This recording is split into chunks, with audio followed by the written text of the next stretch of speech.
Good evening, everybody. This is another edition of the Insiders Room Conference Breakdown. Tonight, we'll be breaking down the Big East tournament, which starts Wednesday. And who better than to break down the Big East than my man from Philly, Mr. Rycape? How you doing tonight? I'm doing well. How about you, Dan? I'm doing all right. All right. Before we get started, let's just throw this. Look over quick the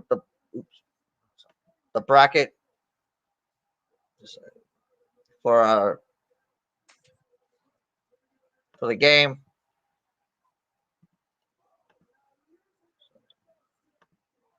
All right. I don't know why that's doing that. Just go over this real quick. We got Marquette, Georgetown on Wednesday. The winner plays Villanova. Also on Wednesday, we have Butler against Xavier. The winner takes on Creighton. DePaul, Providence. The winner takes on Connecticut. And then we'll go on from there. So, in these first games, we got Marquette and Georgetown. Got any thoughts on that? Any feelings or?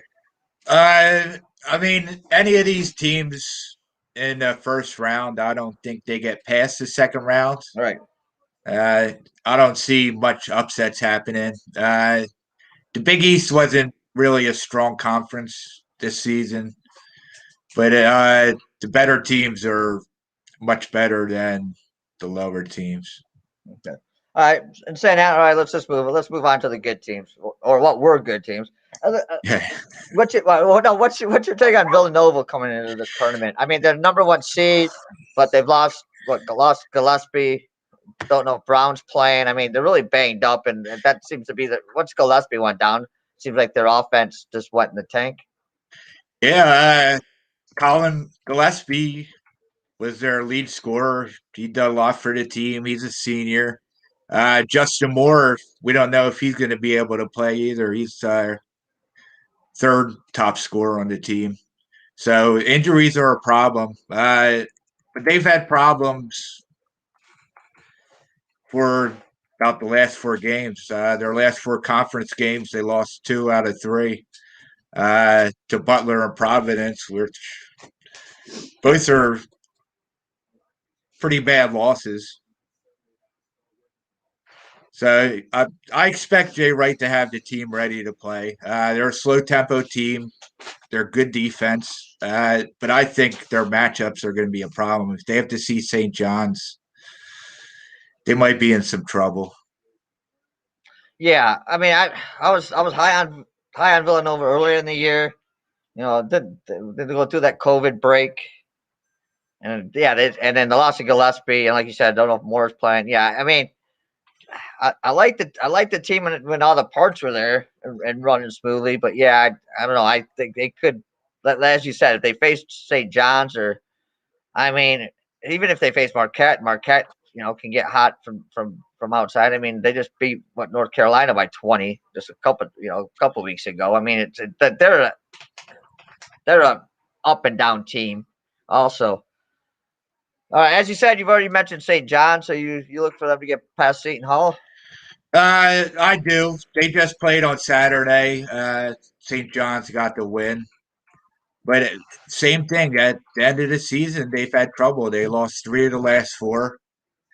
Uh, yeah, the thing with them is they lead the Big East with 79 points per game. So that offense, when it starts going, it keeps going and going and going.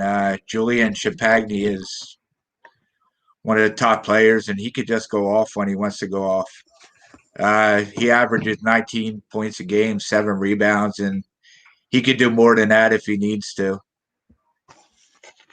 All right. So I'll move on to the next one. Creighton against Butler Xavier. I mean, I like this Creighton team. I think they could do something.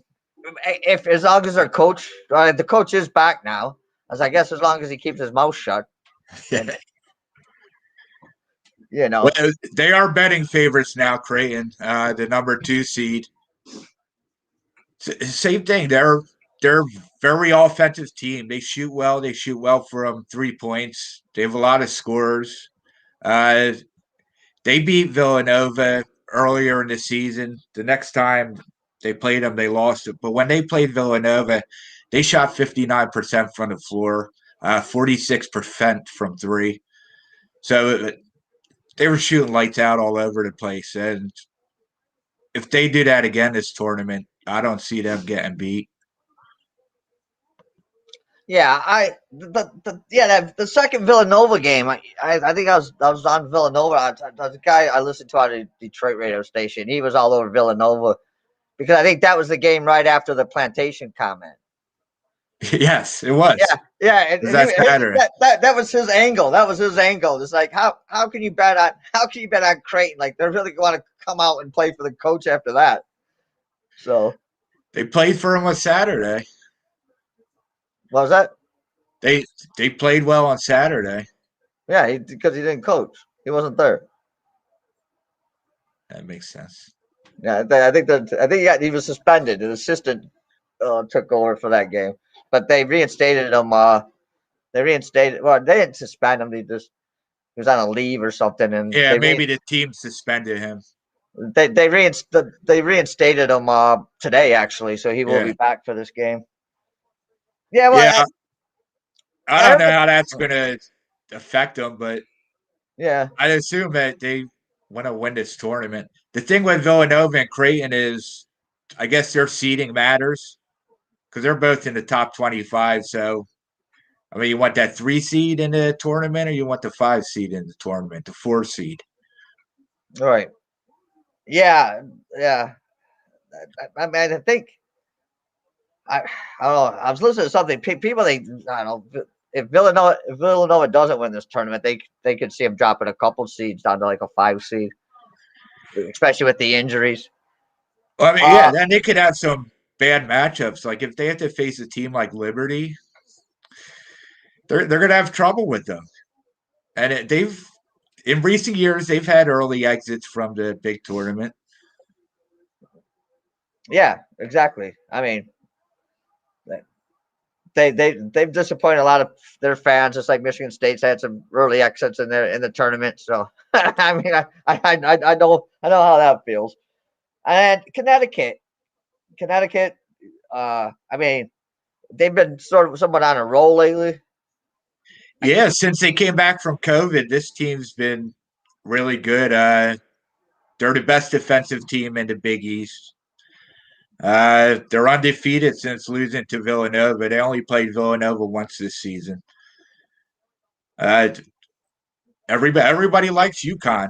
They're the Big East darling this season. And if James Bouknight could get going, which he always does, they should be in good shape. All right, so who is your who is your number one team to come out of the Big East this year to win this Uh, tournament? Who would be your play? I don't want to sound like a homer, but I'm going to take Villanova. You just had to throw that out there, so I didn't. Yeah, I mean, they're the number 1 seed. I think they're going to be ready. All right, I'm taking UConn.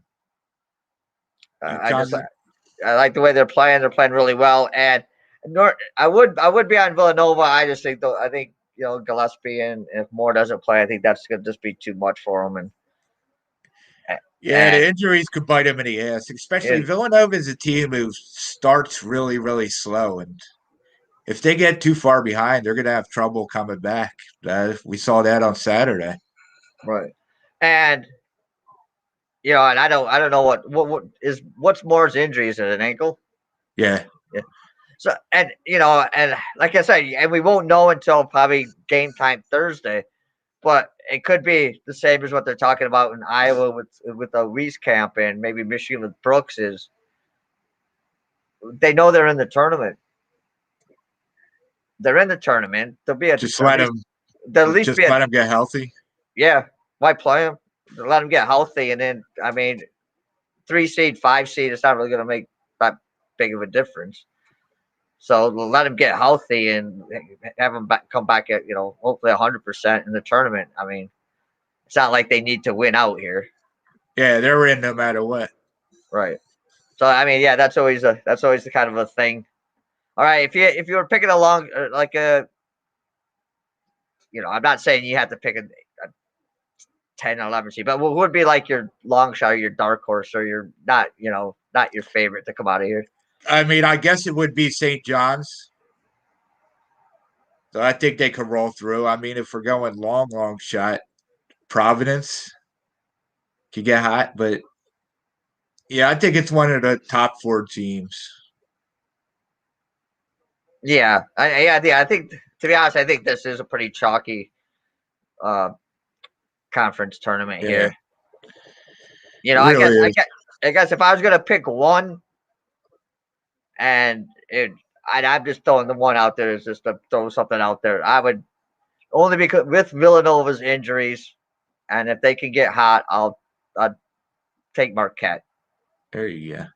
I mean, but and I'm only doing that because Villanova's injured. So if they get by Georgetown and Villanova's injured, and then it's just a couple wins away, and it's like North Carolina State the year they won the national championship. They just started getting hot and anything can happen. So yeah, catch fire, peak at the right time. You'll be all right.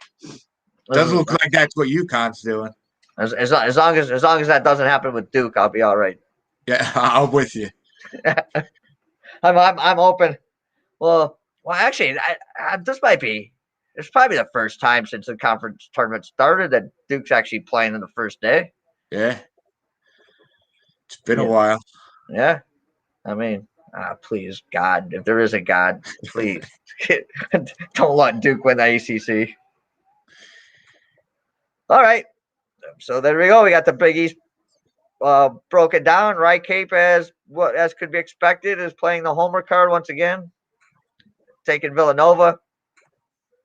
And I'm going to go with UConn. I like Villanova. I'd be 100% with Right Cape if it wasn't for the injuries.